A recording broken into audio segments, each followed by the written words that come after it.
Hey guys, Hitman89 here, making a video for buygames.ps, and today I will show you the best recent open world games you should play in 2021. Don't forget to hit the like button if you enjoyed this video, and also please subscribe if you're new to the channel. Let's not waste any more time and let's start with the first game.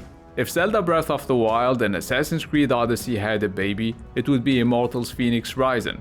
This open-world Greek mythology action-adventure game is narrated by Zeus and Prometheus, and these two are funny. Seriously, they made me giggle a couple of times with their ridiculous commentary. So, on Immortals Fenyx Rising, which by the way is my favorite Ubisoft game of 2020, you can climb, swim, ride your mount, and most importantly, you can fly. I mean, you can use your wings to glide. There are tons of hidden locations though, puzzles, chests, and items to find. And now we're gonna go to a completely different universe, cause we're leaving this cartoony Greek mythology world for a zombie-infested Oregon. Days Gone was released in 2019 on PS4, it's got a PS5 upgrade in November 2020, and it's coming to PC later this year. It's an action-adventure game with survival elements, and since you play as a biker, you'll have to look for gas cans to avoid running out of gas, especially while being chased by zombies. You'll also need scrap metal to fix your bike and some other materials to craft bandages, Molotov cocktails, and other useful items. Days Gone isn't really scary, but the zombies are pretty fast and tough, so they'll keep you on the edge of your seat. Cause on this game, when you make a mistake, it's usually over real quick.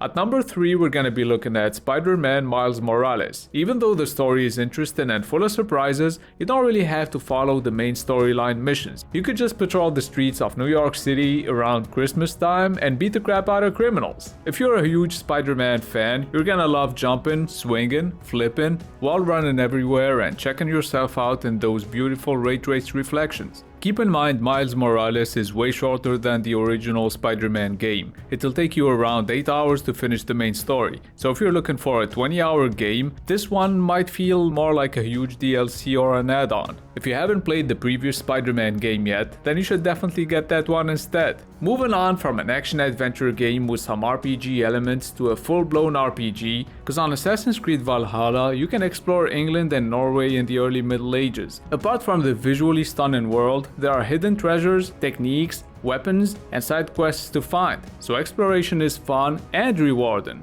Valhalla's world is massive and I didn't realize this at first, but you can enter every single building in this game. There's a huge amount of freedom, except you're not allowed to kill civilians, cause you know, you play as a Viking and Vikings don't kill civilians, so it makes perfect sense. So when you're not following the main storyline quests, you can raid monasteries and fortresses for resources that you can later on use to upgrade your settlement and gear. And while playing Valhalla, you'll find yourself just exploring and following side quests for several hours. At least that's what I did and I had so much fun. If you haven't been able to get Assassin's Creed Valhalla yet, I can't recommend this game enough. But if you're not interested by England, Norway and Vikings and you're more into Japan and samurais, then Ghost of Tsushima is what you're looking for. It's got a different style. Since it has a minimalistic HUD, you can use the wind to guide you through the world, and for side activities, for example, you will have to follow birds and foxes. Yeah, I know, it's weird, but when you play the game you just get used to it. On Ghost of Tsushima, you face an existential threat, which is the Mongol invasion of your island, and just like on Valhalla, most of the time you get to choose your approach, stealth or face-to-face combat. But since Ghost of Tsushima is not an RPG, it takes way less hits to kill enemies, but the combat system is more technical and challenging. When you're not killing Mongols though, you'll be able to enjoy the beautiful scenery the island has to offer. And that's gonna be it for the best open world games you should play in 2021. As you probably noticed, I've only picked the most recent games, so 2020 and the first half of 2021, otherwise I would have mentioned games like Red Dead Redemption 2 and Breath of the Wild. Speaking of which, what's your favorite open world game? Let me know that in the comments down below. Oh, and if you want to get any of the games you saw in this video, please check out buygames.ps, the best place to buy PlayStation and Xbox games for super cheap and with lifetime warranties. You'll find their link in the description, so check them out. I hope you found this video useful. Leave a like if you did. It's been Hitman89. See you guys very soon.